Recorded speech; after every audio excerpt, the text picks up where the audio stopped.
आयुष्यामध्ये कधी विचार केला नव्हता, की कधी ह्या झुरळाविषयी बोलावं लागेल. झुरळ हे नेहमी कुठं असतात व त्यांना पायाखाली खेटरानं का मारलं जातं, तुम्हाला मी परत सांगायची गरज नाही. प्रत्येकाच्या घरामध्ये झुरळं असतात आणि त्या झुरळं आपण चांगल्या प्रकारे ते मारून टाकतो. आता हे झुरळं आपल्या भारतामध्ये जंतर-मंतर मैदानामध्ये आंदोलनासाठी आले होते आणि त्या आंदोलनाच्या माध्यमातून हे आंदोलन का होतं? नीट परीक्षेच्या विरोधामध्ये हे आंदोलन होतं.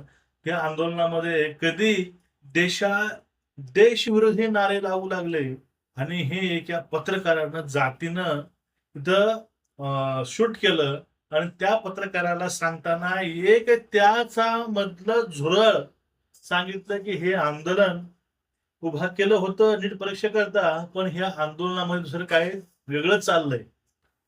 आणि एकूणच यामध्ये घोषणाबाजी बाकीच्या गोष्टी आहेत. आपल्याला हे सगळं एक व्हिडिओ पाहू आपण तिथला लाईव्ह. त्यानंतर आपण ह्यावरती बोलूया. तत्पूर्वी सर्वांना विनंती आहे, चॅनलला सबस्क्राईब करा, बेल आयकॉन दाबा आणि व्हिडिओ जास्तीत जास्त लोकांपर्यंत शेअर करा. बघा, जंतर मंतर येथे जे काही आंदोलन चालू आहे त्यामध्ये काही प्रमाणामध्ये झुरळं आलेली आहेत आणि ह्या झुरळानं त्या ठिकाणी देशविरोधी नारे लावायला सुरुवात केली. हे बघा व्हिडिओ आहे. वो सही है। जो मुद्दा है वो नहीं सर, मुद्दे को निकालना चाहिए आराम से, अपना भी साइड काम करना चाहिए। उसके पीछे हमारे जो काम है, क्या है वो काम करना चाहिए।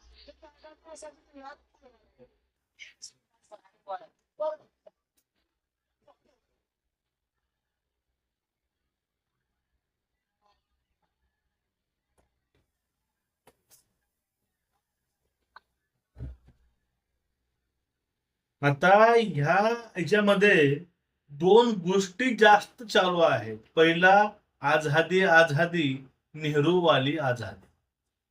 आता नेहरूच्या काळामध्ये काय होतं, आता ह्या ज्या एका झुरळानं या मुलानं सांगितलंय, आम्ही ह्या आंदोलनामध्ये आलतो वेगळ्या कारणासाठी, पण ह्या आंदोलनामध्ये दुसरं काहीतरी वेगळं चालू आहे.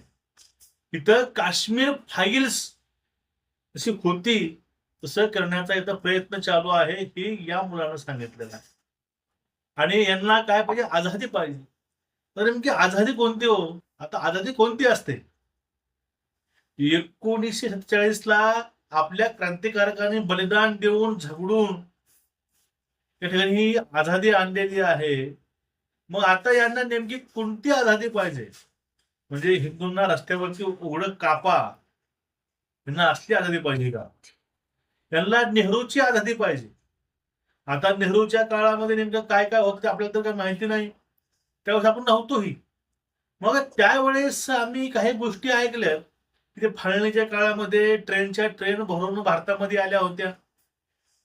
हिंदू महिला नासवल्या, हिंदूंचे कत्लेआम झाले आणि त्यानंतर जम्मू काश्मीरमध्ये जे काही पंडिताची जिथं काही वाताहत झाली, पंडितांकडून हाकलून लावलं गेलं, दिवसा पंडित कापले गेले.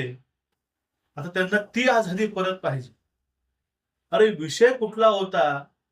तुमची जी झुरळाची पार्टी आहे, ही पार्टीच मुळात देशविरोधामध्ये आहे. ज्या लोकांचे प्रवक्ते हे उमर खालिद सारख्या दहशतवादी लोकांना सपोर्ट करतात, ते यांचे प्रवक्ते. आणि त्यांची विचारसरणी कशी आहे तुम्हाला आता कळले असेल. आंदोलन नीट परीक्षेचे उमेदवार हे घरी अभ्यास करत आहेत. मग हे रस्त्यावरती कोण आहे? ते रस्त्यावरती जे आहेत हे सगळे देशविरोधी झुरळ आहेत. ह्या झुरळाचा इलाज शासनाने केला पाहिजे. आता यांच्या विरोधामध्ये याचिका दाखल झाली आहे, पण हे झुरळ जे आहेत, हे झुरळ देशाला देशाची एकता हे कधीही नष्ट करू शकतात. झुरळ असे आहेत. बघा पुढे काय झालं ते.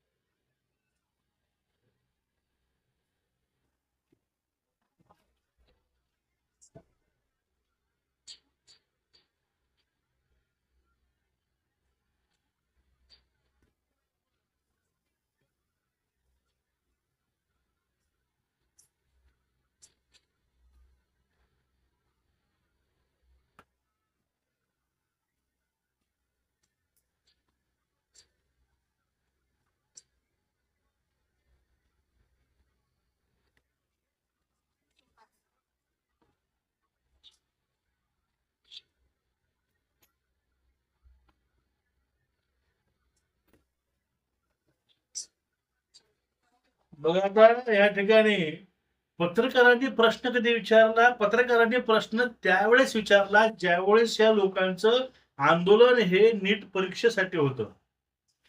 पण या ठिकाणी नीट परीक्षेचा कुठलाही एकही मुद्दा, एकही शब्द न बोलता ज्यावेळेस यांनी इन्कलाब जिंदाबाद, आझादी, हमें चाहिए आझादी, नेहरू वाली आझादी, ज्यावेळेस ह्या घोषणा आल्या त्यावेळेस त्यांनी प्रश्न विचारला. उलट ह्या पत्रकाराला हे लोक म्हणतात तुम्ही हे प्रश्न काय विचारला? तर त्या पुढे आहे का काय आलं ते?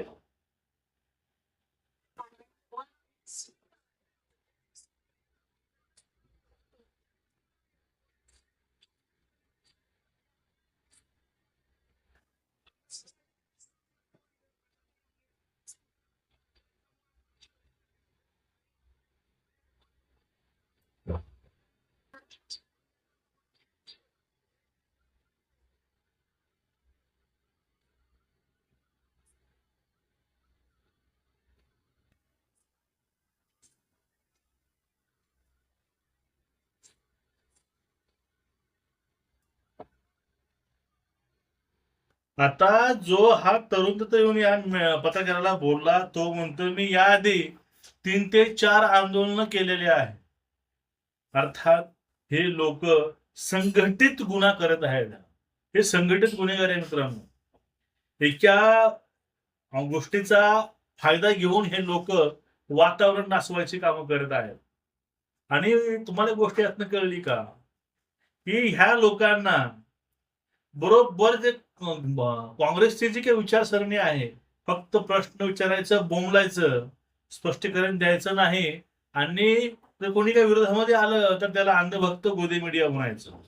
त्या प्रोटेस्ट मधले काही विद्यार्थी सॉरी विद्यार्थी म्हणलं मी, कारण विद्यार्थी नाहीतच, हे लोकांनी त्या पत्रकाराला गोदी मीडिया त्यातून म्हणत होते.